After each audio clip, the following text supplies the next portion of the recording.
Hello and welcome back to Rage Gaming. Today I have something a little bit different for you, something I found a bit interesting. Just a few days ago, Gamer Braves released this interview with the producer for Stories 2, Ryozo Sugimoto. This is the guy we would see in the updates and announcement videos or live streams in the lead up to the release of the game. In this interview, we had answers to what I consider pretty commonly asked questions. Things like, hey, why don't we have Duramboros or say Tetsucabra as Monsties? Or why is it that some elements are just so much weaker than others, or we have so few options? And also a few questions that are pretty good that I'd never even thought of. Basically, it sheds some light on the game that we've never really had before, and since I found it interesting, I thought it might make for a good video. If you'd like to read the full thing, go check out the article from Gamer Braves, but now let's just get into it. Let's begin with that very common question then. Why is it that there's quite a few monsters in the game that just can't be Monsties? You can't ride and train, say, a Dimayo Hermitaur, for example. Sugimoto explained that they actually planned to have every monster be a Monstie, but apparently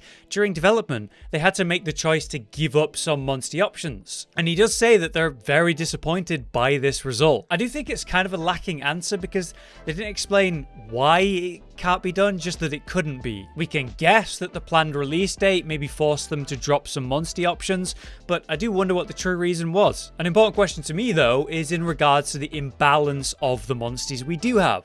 For example, you have a lot of power options for basically every element, but not so much for the other attack types. And then the elements specifically, some element types were really lacking as a viable option. Water and Dragon are a good example of that. They have few good strong options. A lot of monsters you might actually love might just not be that viable in the end game. Gamer Braves asked about this. Why were there lacking options for say Water and Dragon types, Dragon having very few options in specific? Sugimoto answered this with a similar explanation again.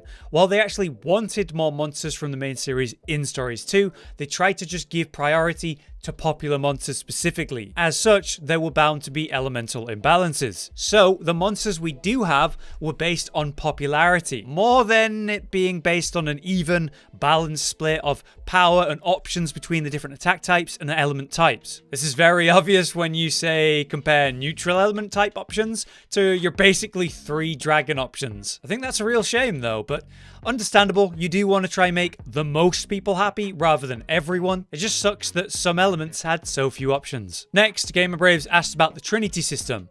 Monstie stats are designed to have one main strength and one main weakness in Stories, which is obviously a lot simpler compared to the many weaknesses and many strengths of every monster in the main series. Sugimoto had a simple but fair answer this time. Action games and RPGs are inherently different, and in this case, they prioritized a more casual RPG game. What's funny to me, and you might even agree with me on this, is that I think this Monster Hunter version of Pokemon, Stories, is a more complex and varied Pokemon game than Pokemon itself right now. When we're talking about combat and build specifically anyway, it's just a lot more going on. But it's true that compared to the main series, it is a lot simpler, and I think it worked well, at least in this case. Speaking of builds though, an aspect of building your team and what makes a strong Monstie are of course its base stats. What's its HP, what's its speed, its recovery, the crit rate, and that's what you can see. But there's actually more to consider than that. Gamer Braves brought that up, saying the stat screen feels a bit oversimplified. For example, it doesn't show element stats. There's more to it than is actually shown, so why is that? Sugimoto told us that originally the UI showed all 6 element parameters,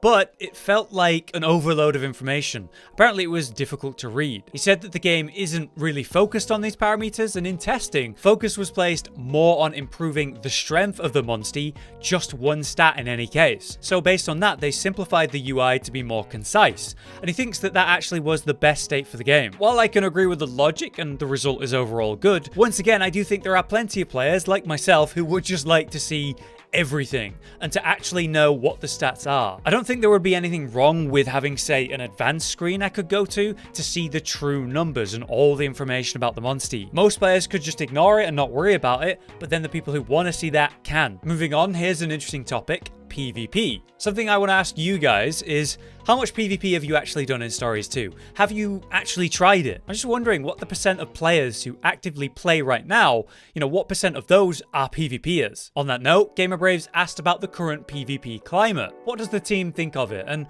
would there ever be official PvP events endorsed by Capcom? Sugimoto essentially doesn't answer the question, and I found it a bit odd. He says that they don't have any recommended rules for PvP, so there's nothing they'd enforce at an event I guess. And then goes on to say that they simply believe that as long as players can happily enjoy the battles, that's good enough for them. So he doesn't actually comment on the PvP climate at all, the balancing and how it's working now, or what he thinks of it, or are they happy with it. They don't say anything. They just say as long as people are having fun. And obviously they don't say about any PvP events planned. That's a bit of a shame. Maybe it could be based on the popularity of PvP. Maybe it's not big enough for them to really concern themselves with. But moving a few questions forward, GamerBraves asks about Rathalos, an iconic monster for the Monster Hunter series, right? And Rathalos was the main story monster of the first stories. And then they picked Rathalos again for the second game. Why was that? Tsujimoto states that they actually considered different monsters as a different lead, but decided to stick with the iconic Rathalos for that main Monstie again. He says something a bit weird here. He says that they hope that there would be new players who hadn't played the first game,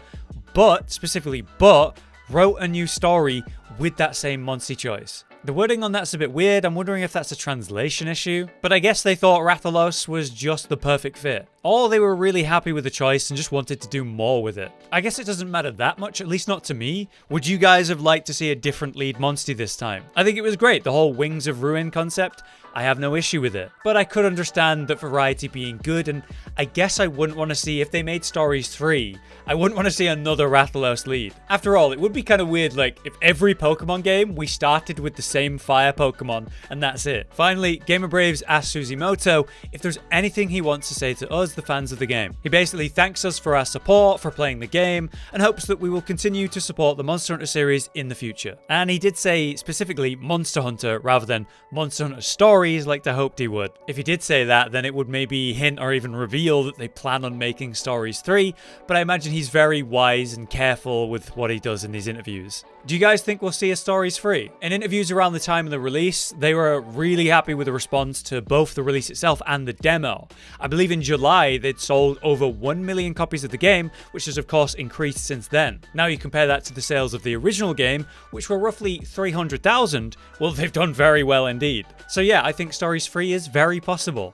But that's the interview. I did pass on a few questions that I felt weren't as important or even interesting, so check out the full interview if you want to read it all. But what did you think of it? Overall, I enjoyed the information it gave us and the context on the choices they've made, but I do think Tsujimoto basically didn't answer a few of those for sure, especially with the PvP question, because it just felt like he just didn't really acknowledge the question at all. I felt it was obvious that they were asking, you know, how do they feel about the PvP? Are they happy with how it works? Do they think it's balanced? And directly asked, you know, will there be anything in form of events like gameplay updates? And we kind of just got, you know, nothing in response to that. Either way, hope you guys found that interesting like I did. But until next time, I've been Hollow, you've been you. Thanks for watching. Josh, Cotton, and Hollow with the videos, dropping the humor like a hammer on your tippy toes, bringing entertainment on a daily arrangement to take our insanity and turn it into entertainment. Yes, I said entertainment twice, to reiterate that it is nice to look into your faces on a mostly daily basis when you let us in your homes to make the whole world a stage.